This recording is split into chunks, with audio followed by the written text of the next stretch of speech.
As the Eicher store, let's just go back to the numbers on your screen. Eicher's numbers very much in line with the consensus estimates that are out there. We have Prakash Diwan now joining in. Prakash, there is a margin expansion. Top line seems to be more or less in tune with what the expectations were.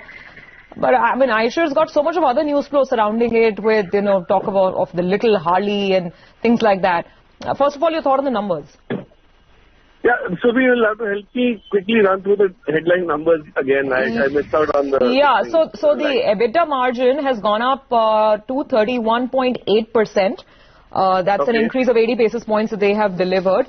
The profit is 576, and that's pretty much in step with our expectations. So 576 is what they've done.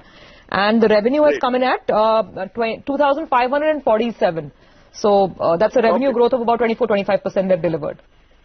Great. So very clearly, it's in line with, one is it's in line with expectations. Secondly, while they probably have had some advantage of a price hike, the margins are not commensurate with that. So that's a little bit of a worry in terms of whether they can, sustain the demand side with higher prices.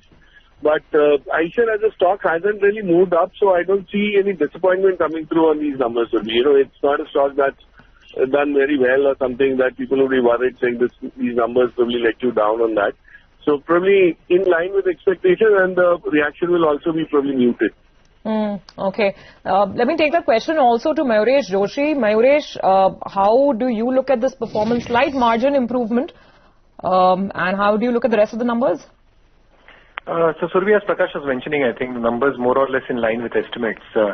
So what you are expecting in terms of volume growth and the realizations that Eicher Motors has delivered, both in terms of Royal Enfield specifically, I think that should hold up pretty well. The margins again in line with expectations and even the bottom line.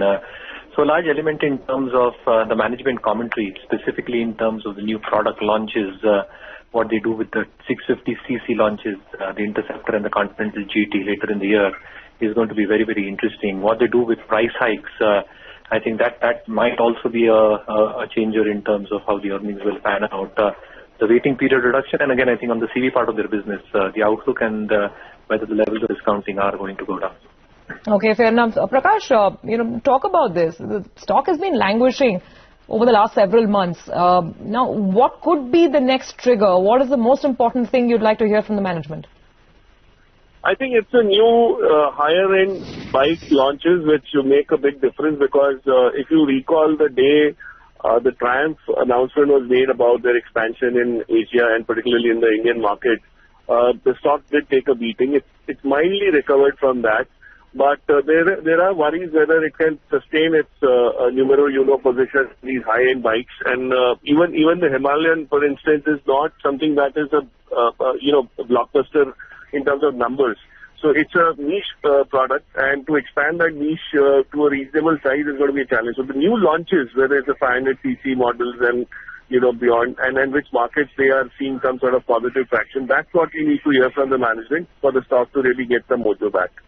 Okay, right now, what would your call be, Prakash, on the stock? So it's a hold. There's no reason to get worried with maybe the slight shrinkage on margins, because that everybody has gone through. We've seen that across the board, and okay, seem to have lost that line. Mayuresh, final thoughts with you as well. Till we have more clarity on strategy, on pricing, and what they're doing in the higher CC segment, what's your current call looking at these numbers?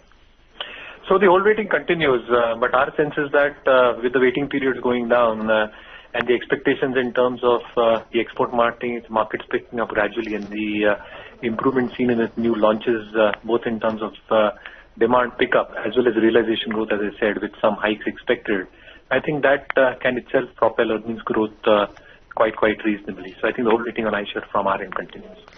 Okay. All right, gentlemen, we'll leave it on that note. Thanks very much for joining in with a quick take on the Eicher numbers. Absolutely in line with estimates, but the question is what next for the company and for the stock. We'll take a break on that note. On the other side, all the commodity market action coming up with Manisha Gupta.